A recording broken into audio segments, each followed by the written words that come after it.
Thanks for coming back to the channel today, guys. We got some really fun stuff in here. The weather in Ohio is finally broke. It's been raining for like a week and a half straight. Sunny outside. I'm ready to get some stuff worked on here on the truck. We got a couple of little things I want to get done today. I've got some brand new brakes that I need to put on the front. I had a sponsor from AutoZone get those for me for a really good rate, and a new product that not very many people have tested out yet, so we're going to get those on today. I also want to get the tires, wheels balanced, the weights on the outside ring. They kind of look hideous. I've got a really nice balance machine available to me here at work, so we're going to balance those, get the weights off the outside so it gives it a really nice clean look, and we're going to get this thing going today. So when I bought this truck, the previous owner had already done a couple of really cool little things to the truck. He had done new tires, new brakes, new batteries, brakes in the rear. He neglected to do the brakes in the front, so I'm going to be getting to doing those today. And here's the parts that I got to be working with. From AutoZone, I got the Duralast gold rotors. These things are having a higher carbon content to them, so they're actually going to not warp nearly as easily. They really work well. I've done and used these on a couple of different applications for higher horsepower vehicles, some performance stuff. I was really happy with them, so I'm going to be going with these since I'll be towing a little bit here and there, highway and back road driving. I want to be able to stop as best I can. And then my brake pads that I got are these brand new Duralast GT brake pads. These just came out not too long ago. They're a carbon fiber technology. They're supposed to be a lot better at heat reduction for these. They've got a slot for heat reduction here in the middle, the carbon fiber weave, and they also have a carbon that's built into them. So it's supposed to have a whole lot less brake tests, just like the carbon ceramic brake pads. And these things are supposed to be just as good at heat reduction and not nearly the cost of those really high dollar ones that you're seeing online. Let's get this thing racked up, and then we're going to go through the procedures on how you do the front brakes on this properly and make them last a long time.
So every time you put your truck up in the air, you get the weight off the front wheels. You want to give it a really good inspection for the front suspension. You're going to want to check for your tie rods, you're going to want to check your ball joints, and here's how you do it. For your tie rods, you're going to take your wheel side to side, 9 o'clock and 3 o'clock position, you're going to shake it back and forth. You don't feel any play in that one. I don't. And then for your ball joints, if you're able to have 12 o'clock, 6 o'clock grab, lift up on the wheel, there's any play in, out, up, and down, that's going to be your loose ball joints a lot of the time. Your hub bearing, if your hub bearing's ever loose, you're going to have all around looseness, the same amount all the way around. We don't have any looseness there, so we'll go over and check the other side. Alright guys, I guess a lot of the how-to videos that you see on YouTube are a lot of guys that are working on the ground. I'm not racking against them. I don't have to do that. I have got a lift available to me. I've got my tools. This is what I do in my day-to-day life. So I guess this how-to is going to be showing you what the steps are in doing this the correct way. And if you take your vehicle into a shop, this is generally what you're going to have happen to your vehicle. Because I know a lot of the shops, they don't let you come back and see what happens when you're working on it.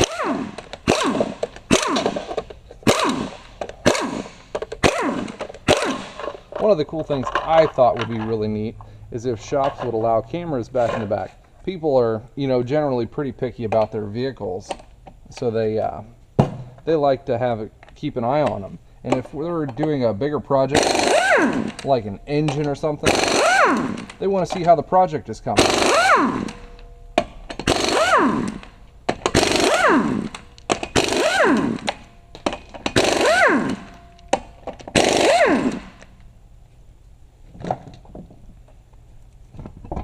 Get that wheel off.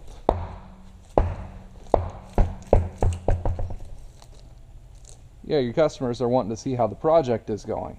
So instead of having to call your service advisor every little bit and feeling like, oh, they're just kind of dogging me around, you know, you'd be able to see what's going on.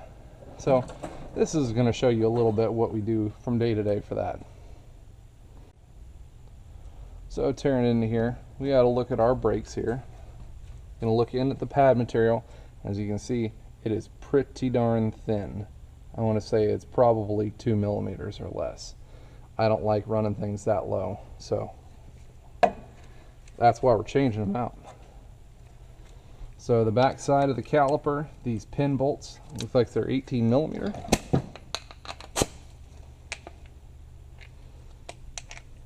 These off.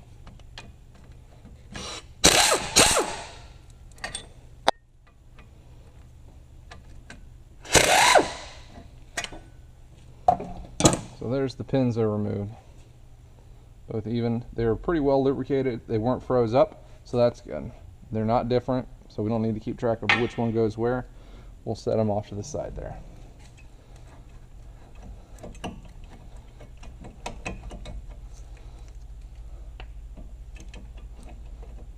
Get a little persuasion.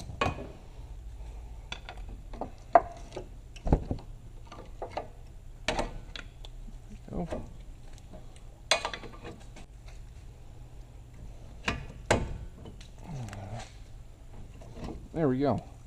Got her off of there. Now, one of the things that guys do not do very well is take care of your calipers when you take it off to do the brakes. You don't want to just let these hang here. That stretches your hose out. You may not get a leak internally, or externally, but internally, you may have an issue later on down the road with the inside of it breaking apart and causing a blockage later on. So I have a hanger here that I'm going to hang it up by, make sure it doesn't fall on me while I'm jouncing everything else around. The brake pads off. Yep, they were pretty darn thin. Thankfully though, the hardware is in really good shape. It wasn't all crusted and corroded that much. Also really thin. Next thing we're going to want to do is get these two bolts off the back here.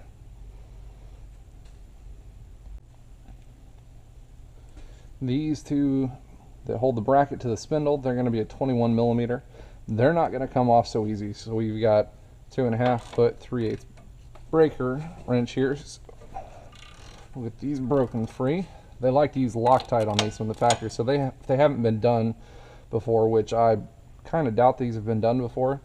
These will be coming off a little bit on the hard side.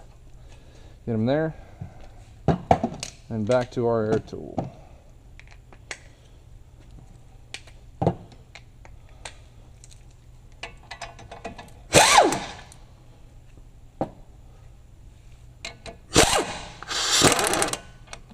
Alright, there we go. Set this off to the side. We'll be getting back to it here in a little bit. And amazingly, I don't even have to get a hammer out to take this rotor off, which is unheard of. So set it off to the side. One of the things guys that don't really do is replacing their rotors. These rotors, they need replaced. I'm just a stickler for that. One of the main reasons is if you turn rotors, there's not too many places anymore that turn rotors. When you turn rotors, essentially you're just taking material off of the outside of the rotor, lathing it down to get an even, smooth finish, because they've warped and they've got heat, to different spots on them. When you're driving down the road, that's what happens when you get a pulsating brake pedal.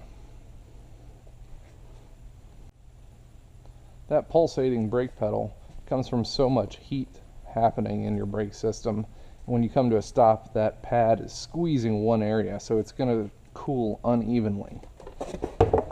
Uneven cooling causes the warpage of the rotors. So when you turn these things down, that just makes them even more thin. And tell you what, anymore, a lot of the manufacturers, these are not high grade steel, the cheap ones that you're getting from Advance and AutoZone. So the higher grade steel ones with more carbon in them are less likely to warp. When you turn these things down, that makes them thinner, and of course, you have thinner steel, what's going to happen? It's going to get hotter easier, hotter faster. That's why I don't like turning down rotors. It works for a little bit, but in the long run, if you're actually using them for work and using them for high heat applications like everybody does, then you really need to replace these. So our bracket, and get it here.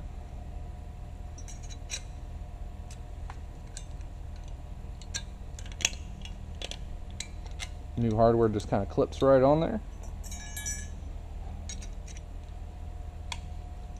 Pretty easy. One side's wider, one side's thinner. Pretty easy to get on there. Don't mess it up. Now, before we put it on there, these slides, and a lot of people usually skip this because they're like, oh, well, there's grease on there. These need to be re-lubricated if you want these things to last. So the boots on here are in really good condition, both sides of it. Now, the thing that a lot of guys also mess up is they want to use that big old can of sloppy anti-seize on here. You don't want to use anti-seize for your slides. Your slides need to be able to move in and out for a long time. So I use this ceramic. It's ceramic fortified brake system grease. These things work up to really high temperatures. They don't lose, and I guess you don't really call it viscosity, but their ability to slide back and forth. Whereas this Permatex anti-seize, it has a tendency to dry out.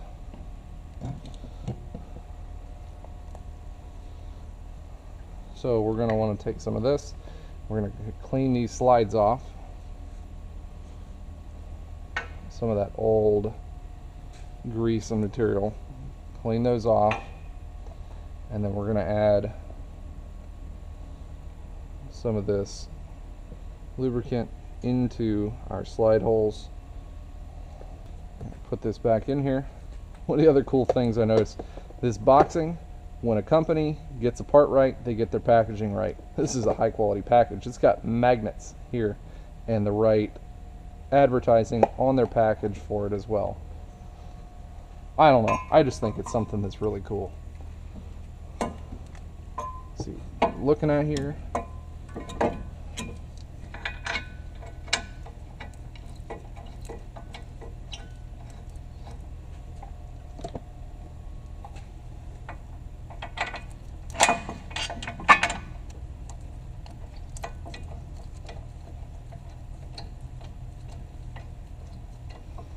Go. Let's tighten back up.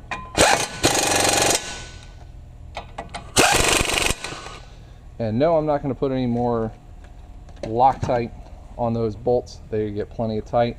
I'm going to get an extra little oomph on here to make sure these things are on there good, because sometimes air pressure is not always your friend in a shop, and it may be decreased where you don't know.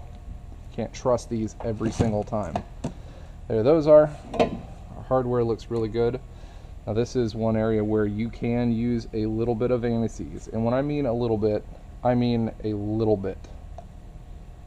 These things are already nicely coated. You just want to touch little bits on here to keep the moisture away and off your brake parts. There we go. Easy as that. And you don't want to use too much because this anti-seize, it gets everywhere. Any mechanic who's ever worked on these things knows what anti-seize is. You may be working 3 days later and find it somewhere you don't want to. Get our pads out.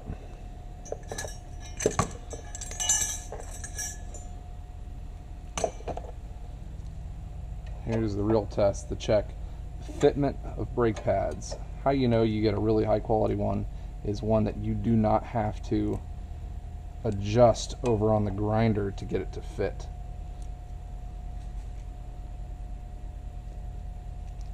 And there we go, got her in there. And we get our backside one fitted on here. Slides, works very nice. That looks like a really cool setup there. So now some guys will use brake caliper depressors. I prefer a set of these C-clamp ones.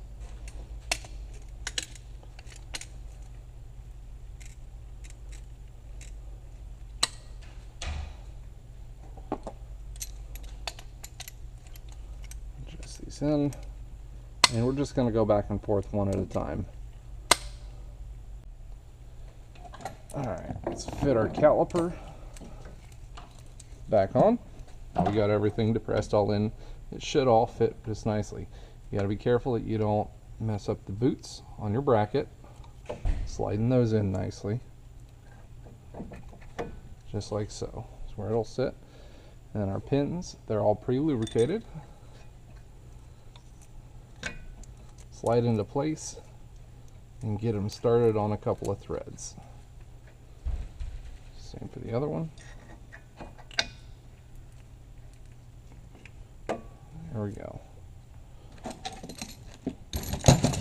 Take off our 21, back to our 18 millimeter.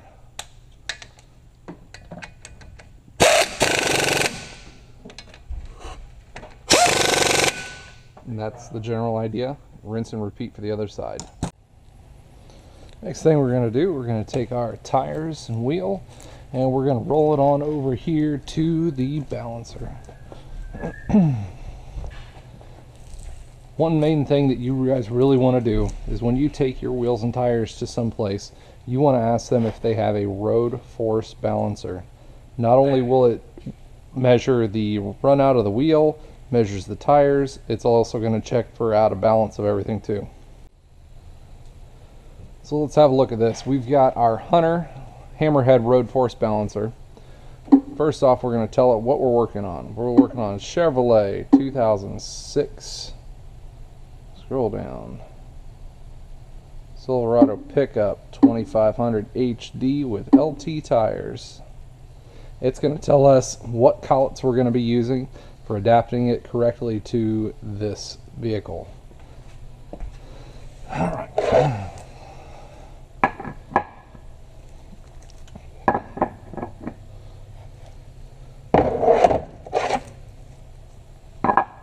It'll work.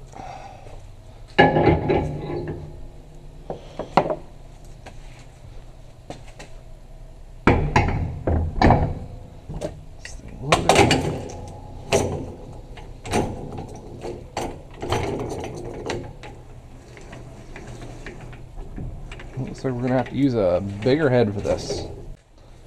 Before we spin it, we're going to take our wheel weights off of here because I don't trust what they were before. And I'm going to put my own on anyways. There we go. Got everything set up on here, correct? It's on road force. So this thing's going to measure the pressure. I already set the tire pressure ahead of time, so we don't need to do that. It's going to spin the tire. It's going to check for out of round with the wheel.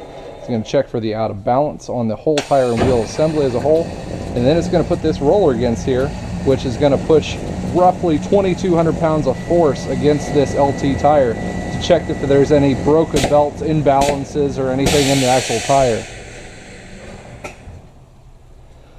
So you can look here at our road force. Amazingly, it only road force balances at 6 pounds of road force, which is really, really good, even for a passenger car tire, let alone an LT tire. We're only needing 3/4 of an ounce of weight on the outside, 1 ounce of weight on the inside. So this one, I'm actually going to set it to a sticky weight because I don't want to put weight on the outside of my wheel. I want it to look nice and clean. We want 1 ounce. We're going to stick it right where the little laser tells us to. Right in there. Stick it on there, make sure it's not going anywhere. We're just going to check the spin because we know our road force was good. I'm going to check our spin again. And there, we have everything check out A-OK. So now we're going to repeat with all 4 wheels. We've got our weights totally off of our outside of our wheel. Clean up what we can. So now everything looks nice and clean. Now to repeat 3 more times. Alright, we got our wheels fit back on there. It looks nice without any weights on those. Tell you what, I do like a nice clean truck. No whites out.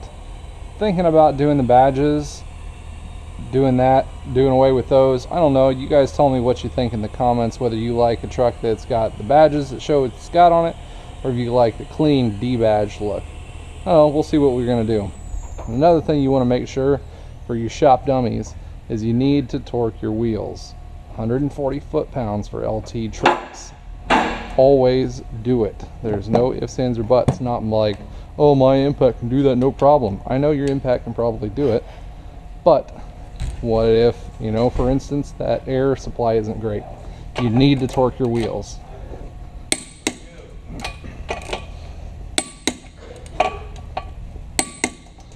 Just as easy as that.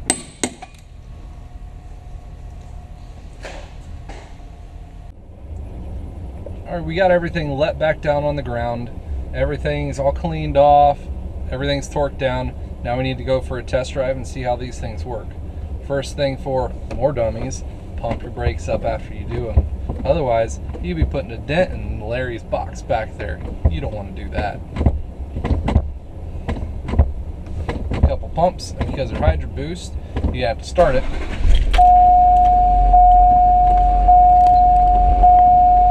get them pumped up the rest of the way. Otherwise, they won't work so well. Alright, let's go take this thing for a drive. So if anybody knows me, when I do a review, I'm going to give it a real review, an honest answer. I'm not going to sugarcoat it. You guys who want to send me stuff to try to get a good review out of it, I'm not going to give it a good review just because you send me one.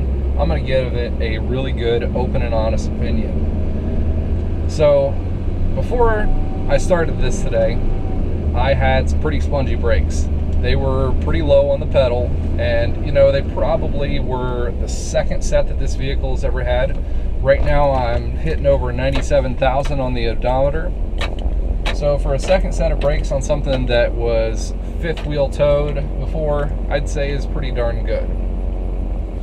So we're going to go through a break-in period on these brakes, which is something that people also forget to do.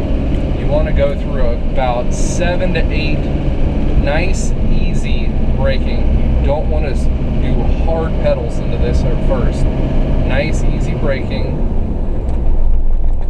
just to start to get it worn in.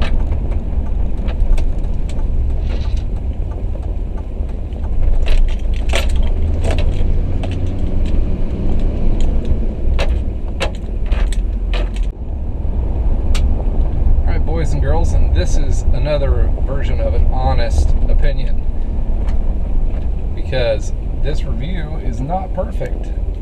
I go to hit the brakes and I've got a pretty wobbly steering wheel. I was kind of skeptical about those rotors. The one rotor, the box had already been opened, so I'm having a feeling that this might have been a defective rotor that was already returned and that somehow got sorted back through the system. But my steering wheel shakes pretty good on brake apply. So I'm gonna need to get this thing back into the shop, tear it back apart, see what's up with these rotors. So as I was saying earlier, there is a high importance of testing out the parts after you install them. Ends up the rotors that they had given me were open before, the boxes were taped. I hadn't really been bit before by that.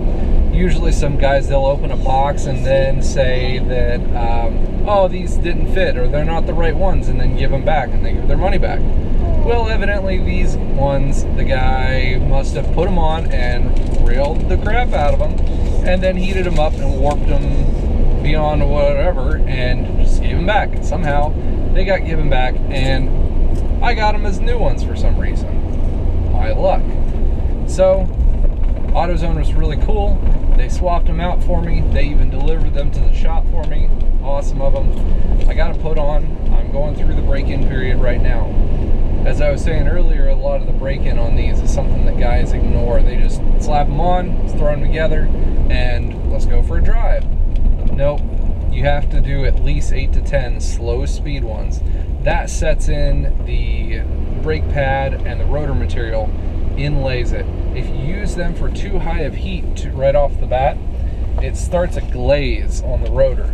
That's why guys get these really squeaky rotors right off the bat, and they're just like, oh, these rotors are junk. No, they probably just didn't go through the break-in period correctly. That's another one of the reasons I like to replace the pads and the rotors at the same time, so they can both go in through the break-in period, and that way I won't have a squeak or a heat problem with my brakes down the road. So my first impression on these Duralast GT brake pads, I'm really impressed by the break-in period on them. Usually when I break in a set of pads and rotors, the very first like 4 or 5 brakes I'll get, you know, kind of a light grind to it while they're setting the material in. These ripped and stuck like right away. My pedal reaction on this one is, I'd say, at least 50% firmer than it was before. Kind of biased on that one because the pads that I did have were pretty worn out. But I have driven cars before with some ceramic and carbon ceramic brake pads before. So this one has had a better inlay period for the break-in. So my next big observation is my response of the pedal from like a 50 to 60 mile an hour braking down to 0. Before, the pedal would have a slight fade to it. You know, even with better brakes, they would have a slight fade to it as you press it. In the first like 2 to 3 seconds of braking, it would fade down about ½ an inch and then really start gripping. The grip on these, it doesn't have that fade set in period. The second that these pads meet the rotor, they're really giving a grip to it. The next thing that I want to see is how well they handle heat. So we're going to drive it here for about 20 more minutes and see how they really grip after some harder braking and some interstate slowdowns. So I've gone through about 4 to 5 interstate slowdowns. I got off an exit, turned back around, got off at the next one. Went through about 5 of those. Not really heavy braking, but just consistent heat on the rotors to see how they would keep with their grip, if they would still get any fade. They still have the same grip as the first time I pressed them after the first 3 minutes. It's amazing how well these things are taking heat. It's really doing awesome. In all, these things are performing like they advertised them to. They're very quiet. They're very responsive. I have no pedal fade, so their heat dispersion is very good. The combination between the Duralast GT pads and the Duramax Gold rotors, they seem to be a really good combination for a bigger truck. I'm going to give them a little bit more testing, and hopefully they turn out good down the road as well. The only other thing that I'm going to be looking for, you know, pretty heavily in what they advertise is a lot less brake dust. If they keep down the brake dust like they advertise to, then I think these are going to be an amazing set of brakes to keep a hold of.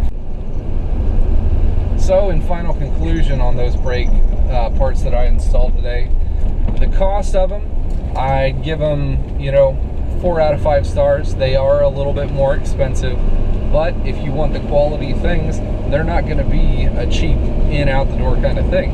The guys who are going to use these are the ones who are using their truck as a truck, who want the reliability, the dependability, saying that I don't want to have to replace these brake pads 6 months down the road because, oh, they're making noise, or, oh, they've worn out too much already. I don't want that, so that's why I went with these. The responsiveness of them, I'm definitely giving them a 5 out of 5 on that one. Their heat dispersion and quiet nature is the best that I've seen so far on the break-in period throughout the first day. We're going to see how well they turn out in the long run, but for a first day, these things are performing quite well.